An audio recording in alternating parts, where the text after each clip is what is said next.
beautiful, and welcome to another episode of Beautiful, I Am Colored. This is a place where I share stories from my debut book that holds the same title as this podcast. I am honored that you have returned to hear more of my stories, and thank you to those of you who have tuned in so far. I appreciate your support.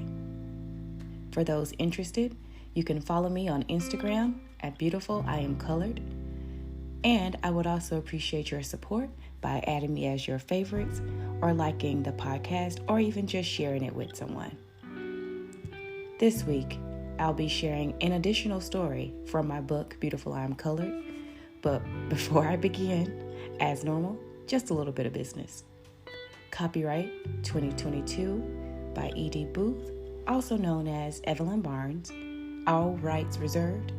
No part of this book may be reproduced in any form or by any electronic or mechanical means, including storage and retrieval system, without the written permission of the publisher. And without further ado, the story this week, titled, My Mom. When I was growing up, my mom would always take us to church and keep us around family. On her very limited income, she also made sure we did fun things. I remember fun-filled trips to Christian skate night at Crystal Palace and kids-y free meals at Po Folks and Bonanza. Another thing that I remember is my mom being involved with what today might be called pyramid schemes. But at the time, she was honestly doing what so many mothers do today, establishing a side hustle for additional income with the hopes of getting rich one day.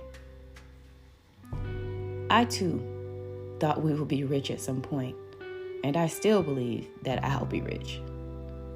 I remember the brown envelopes that would arrive annually in the mail promising millions of dollars for life.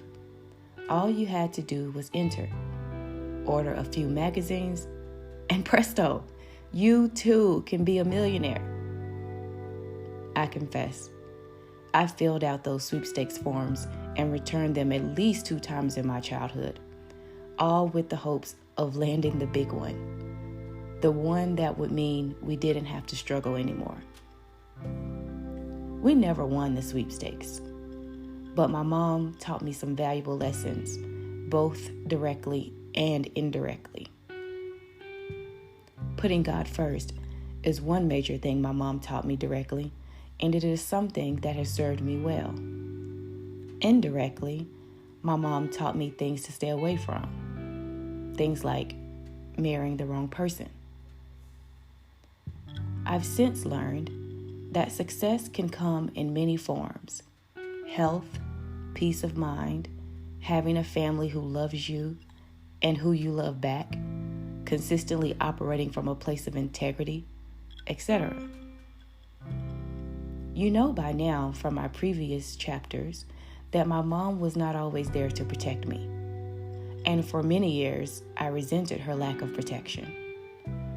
But the truth is, most parents don't set out to see how much they can damage their children, nor do they wish for their children to suffer.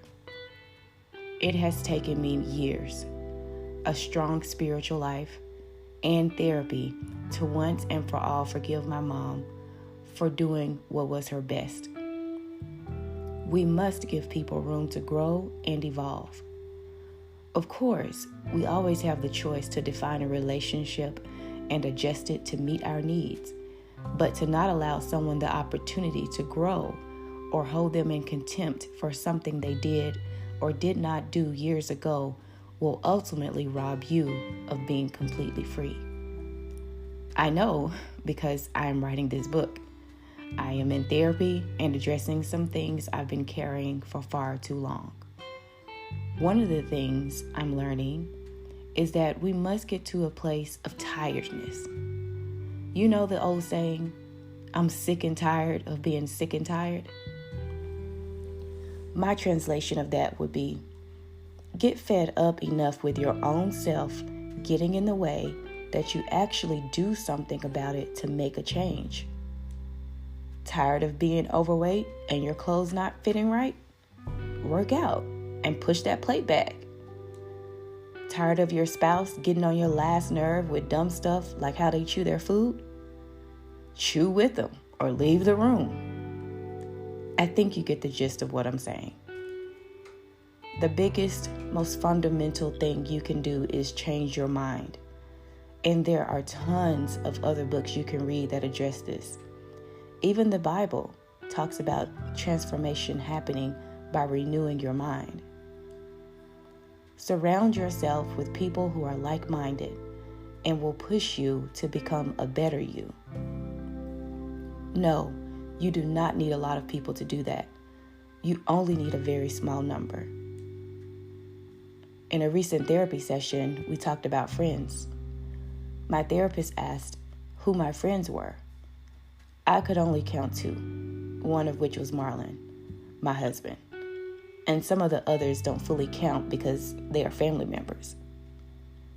When I talk about a small circle, these are folks I tell the good, bad, and the ugly to. They are the ones who don't let me off the hook easily. They encourage me when I need it, and they give me a strong push in my back too. Reflective question.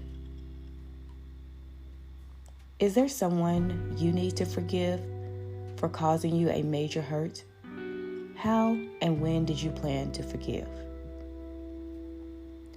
What do you hope the outcome of your forgiveness will feel and or look like? Have you already forgiven a major hurt? How did you do it? And how did you feel afterwards?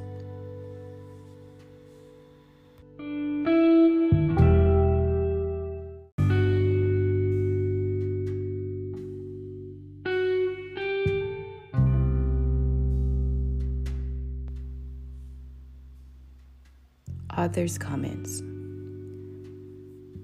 So in this story, I start with kind of opening up about how my mom took us to a Christian skate night at Crystal Palace in Memphis, Tennessee. We ate for free, myself and my siblings, at restaurants like Po Folks and Bonanza. And those were some of the most fun, richest times of my childhood that I can remember. And I can attribute that to the successful part of raising us and what my mom did. No matter what, she always tried to infuse some element of joy and fun, even under great stress and strain. And while I can't imagine what it's like to be a single parent, I do recall observing, some challenging times, but my mom would always kind of try to break it up and providing us with, an outlet, and we were always around family. So, and then my mom is one of 10. And so there were always uncles, aunts, tons of first cousins, barbecues. Every major holiday was celebrated. And no matter how little or how much everyone had, we just all came together. And so while I've shared a lot of traumatic things that happened to me as a child, the truth of the matter is that the good times still far outweighed all of the bad things that happened to me. And have to give my mom credit for putting us, in that situation growing up, to where we were exposed to alternate views of life. We may not have had a lot of money, but we did know how to be content and celebrate. And that's something that my mom taught me how to do. It's probably, honestly, one of the main reasons I'm able to remain positive when facing adversity or when facing challenging things. That, of course, and my faith in God as well. And, I also in this story share about, me submitting, I think it was called actually, and you all can correct me if I'm wrong in the comments, but I think it was called Publishers Clearinghouse, because Ed McMahon, If I recall, if memory serves me right, I believe Ed McMahon was like the spokesperson for this sweepstakes for years upon years, because he used to open for, how's my mind remembering this? Oh my God. I think he used to open for like Johnny Carson back in the day. And for those younger listeners, you'll have to Google, okay, what I'm talking about. But I think I'm right about this. Anyhow, I literally will wait for those things to get in there. And for those of you who recall that period, you remember that Publishers Clearinghouse used to come in the mail and they'll have those little stamps with the different magazines that you could purchase. But they also said that you didn't have to purchase any. So I didn't have any money. So clearly I'm not going to cut out, even though I did imagine at times that I wanted the Ebony or the Jet or the Essence, all the Black magazines I wanted, but I never put those stickers on it to return it because I knew I couldn't afford to pay.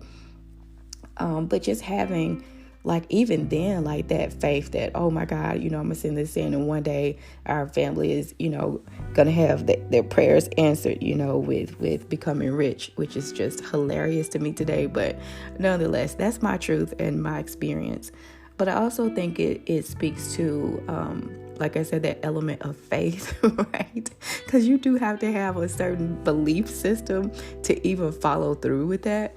And I don't know, I think it's something that I still kind of do today. Every now and then I'll get a scratcher or something or a quick pick or something like that. I don't do that on a regular basis, but every now and then, and I'll jokingly tell my own kids, all right, I'm still believing we're going to hit that big one. But yeah, I'm kind of laughing, but my mom, definitely instilled that in me. And I think my siblings might say the same thing about that part. And then the other piece that I wanted to kind of elaborate on was the piece about forgiveness that I had towards the end. It took me so incredibly long, well into probably, I would say, I'm in my mid 40s now, I would say 30s, maybe even mid 30s, before I really got to a place to where I was just so tired. I was just tired of, every few months something popping up or being triggering, for me and sending me back to the same place over and over again. And I just had to resolve, at the end of the day, you cannot control anything that anybody else does. You just can't. I don't care if it's your spouse, your kids, your freaking dog. You know what I'm saying? You cannot control sometimes. The only person that you have the power to control and change is you. And while it took me longer than I'd like, I'm really glad that I got to the place where I was look, let me go ahead and start investing in Evelyn and finding out why I can't get over certain things. Because this is really I could feel it it was holding me back in every aspect of my life. Even if it was a good scenario, even if we were doing well financially, it was still not allowing me to be the best me or the best version of me, as cliche and trendy as that language is right now. It's the truth nonetheless. And so what I would say and what I would encourage is, maybe you're like me and maybe your relationship with your mom is not the best, but as I stated, you get to define the rules of engagement in a relationship. You have the power to do that. You have the power to pivot and say, no, I'm going to redefine this relationship because it's not working for me in this way. So let me figure out a way that it does. And I think just thinking more creatively about how we approach those things rather than thinking about the obligatory stance that we sometimes fall into, where I have to do this because I have this role. I have to do this because I am a wife. I have to do this because I am your daughter or your son. I think if we let loose of that mindset and allow to think differently, to have a mindset shift, like how I was talking about in this particular story. And then I think the last thing that I want to share before I end this week's author commentary is that I just want to shout out all of the single moms as well as the single dads. So single parents, I can't imagine what they go through on a day-to-day basis, because as you all know, I've been married for such a long time and have had that partnership support. But I know for my mom, she did the best that she could with what she had. And I know many of you out there are doing the best that you can with what you have. And so I'll just say thank you. Thank you for what you're doing. And if it's something that you feel like you can improve on, you know what? Just make a decision that, yeah, I'm going to change. And you can change according to what's comfortable for you and what that looks like for you. It doesn't have to look like my life or the next person's life. It's what matters to you. So thank you to all the single parents. End of author's comments. Okay, that concludes the story for this week. I hope that you enjoyed it. And also, as always, more than anything, I pray that you have found a sense of hope and a sense of healing in listening to me share my stories from my book. Remember, the future you is waiting on you. Until next time, beautiful, you can catch me on Instagram, as well as support me by adding me to your favorites or sharing this podcast with your friends. Thank you so much, everyone. Have an amazing week. And until next week, I'll see you soon.